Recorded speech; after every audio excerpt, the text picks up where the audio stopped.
Assalamualaikum warahmatullahi wabarakatuh. Waalaikumsalam warahmatullahi wabarakatuh. Daun salam daun kemani. Cakep. Yang jawab salam saya doakan bisa kawin lagi. Assalamualaikum warahmatullahi wabarakatuh. Waalaikumsalam warahmatullahi wabarakatuh. Alhamdulillah jawabnya semangat semua ini insyaallah. Pengen nih. Kawin lagi boleh, asal jangan nikah lagi. Kembali ya nikah lagi yang benar. Iya. Alhamdulillah. Nahmaduhu wa nasta'inuhu wa nastaghfiruh wa na'udzu billahi min shururi anfusina wa min sayyi'ati a'malina.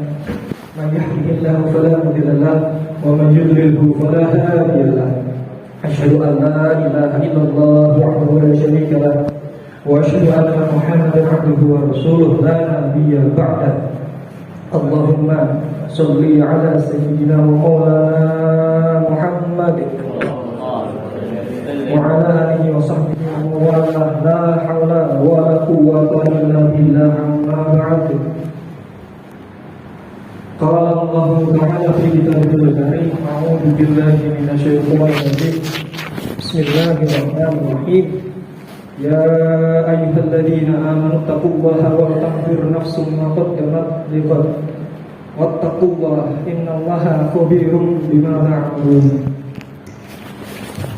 Maqala Nabi sallallahu alaihi wasallam man qama ramadhan imanan wa ihtisaban ghufira lahu ma taqaddama min dhanbi. Shadaqallahul azim. Kepada yang kami muliakan Abah Yai Saiful Amri, Kepala Kemenang Jakarta Barat, marilah kita doakan bersama agar beliau diberi kesehatan, kekuatan dan kemudahan dalam menjalankan segala aktivitas dan menjadi pemimpin untuk kita semuanya. Dan pada Ramadan ini saya bangga dan bersyukur ada kebijakan dari Abah untuk darus atau tadarus setelah zuhur, dan itu dilakukan oleh para pegawai, dan prinsipnya adalah memberikan pahala juga dan mengetahui bagaimana kemampuan baca Al-Quran. Dan insya Allah prinsip dari Abah Yai Saiful Amri itu untuk benar-benar meningkatkan keimanan dan ketakwaan kita melalui Al-Quran insyaallah.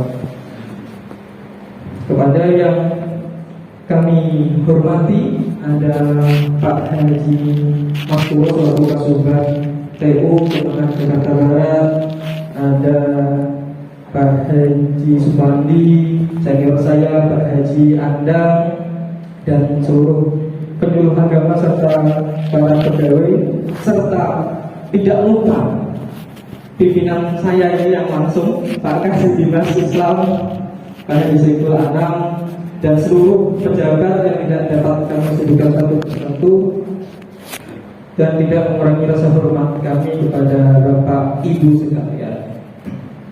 Alhamdulillah, yang pertama marilah sama-sama mengucapkan puji syukur kehadirat Allah Subhanahu wa taala yang senantiasa memberikan kesehatan, nikmat, iman, karunia kepada kita sehingga kita mampu menggerakkan hati untuk sholat zuhur berjamaah di Masjid Al-Ikhlas Kemenang Jakarta Barat yang dimuliakan Allah. Alhamdulillah kita hari ini sudah memasuki hari ke-21 atau 22 bagi yang sebelah. Alhamdulillah sudah memasuki di 10 hari terakhir Ramadan. Sebentar lagi kita akan menyambut hari raya Idul Fitri. Sudah banyak persiapan Bapak Ibu ya. Alhamdulillah THR sudah cair juga. Jangan lupa yang punya utang segera dibayar. Dan pada 10 hari Ramadan ini adalah hari-hari di mana Rasulullah SAW memaksimalkan ibadahnya, apalagi ketika malam hari. Di dalam hadisnya Rasul Shallallahu Alaihi Wasallam menyampaikan bahwa 10 hari pertama itu Allah akan memberikan rahmat. 10 hari yang kedua di bulan Ramadan Allah akan memberikan maghfirah, pengampunan, dan 10 hari yang ketiga, yakni mulai hari ini di hari 10 terakhir Allah akan menghindarkan kita dari api neraka, itqum minan nar. Lalu pertanyaannya, bagaimana caranya agar kita bisa terhindar dari api neraka? Setidaknya ada 3 aspek atau 3 hal yang perlu dilakukan. Yang pertama, seperti yang dicontohkan Rasulullah SAW, man qoma Ramadan imanan wahtisaban ghufira lahu ma taqaddama min dzambihi. Man qoma Ramadan, barang siapa yang berdiri. Ustaz Sam jangan mikir macam-macam, nggak berdiri nanti dikira apa. Belum berani. Man qoma Ramadan di sini dimaksudkan berdiri, yakni mendirikan atau menegakkan atau menghidupkan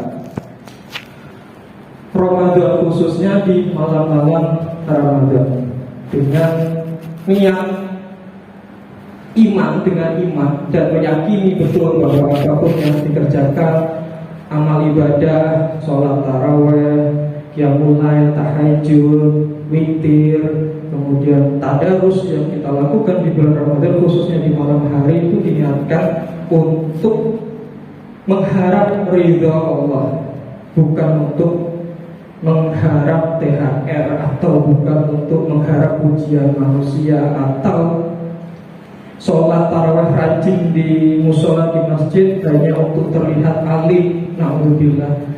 Maka niat iman dan wahtisaban hanya mengharap rahmat dan ridha Allah, harap ridha Allah, inilah yang menyebabkan kita, insya Allah, jika kita lakukan bukan hanya di 10 hari terakhir, tetapi mulai dari awal kita istiqomah hingga akhir menuju Idul Fitri, insya Allah kita akan terhindar dari api neraka. Hal yang kedua yang dilakukan yakni berdoa dan beristighfar. Sebagaimana kita tahu, manusia pasti ada salahnya, pasti ada khilafnya. Siapa yang tidak merasa bersalah itu orang yang sombong. Siapa yang tidak pernah meminta maaf itu orang yang sombong. Dan alhamdulillah ketika lebaran istri-istri kita sering minta maaf sama kita. Berarti kalau di hari-hari biasanya mungkin jarang minta maaf. Mungkin. Tapi itu di sisi orang lain, bukan istri kita. Tapi di hari lebaran istri kita meminta maaf kepada kita, dan kita juga harus saling memaafkan. Serta sesama manusia begitu, dan yang paling utama memohon ampunan kepada Allah Subhanahu wa Ta'ala. Maka ketika sholat taraweh usai atau setelah sholat taraweh, kita senantiasa berdoa, Allahumma inna nas'aluka ridhoka wal jannah wa na'udzubika min sakhatika wan nar. Ya Allah, saya minta ridho dan saya mohon surga, dan saya meminta perlindungan dari murka-Mu dan neraka. Serta ditambah lagi dengan Allahumma innaka afuwwun karim tuhibbul afwa fa'fu anna ya karim. Ya Allah, Engkau Maha memaafkan dan mencintai para pemaaf, maka maafkanlah hamba, maka maafkanlah saya. Hadirin jamaah sholat zuhur yang dimuliakan Allah, sering dan rutin melantunkan doa serta istighfar, insya Allah akan menjadikan kita pribadi yang bersih, tidak ada iri, tidak ada dengki, apalagi dendam terhadap sesama manusia, terhadap atasan, terhadap bawahan, dan lain sebagainya.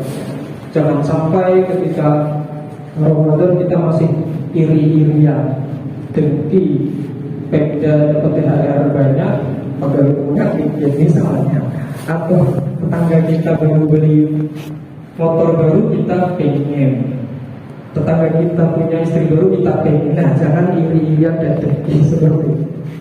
Hadirin jemaah pengajian yang dimuliakan Allah, yang selanjutnya yang ketiga, yakni senantiasa melakukan dan mengamalkan ibadah yang bersifat sosial, yakni misalnya di dalam Ramadan ini kita melihat ada tetangga kita yang kekurangan atau ada saudara kita yang kekurangan, maka sudah sepatutnya kita bersedekah, kita memberikan infak, kita memberikan sedekah untuk memenuhi kebutuhannya.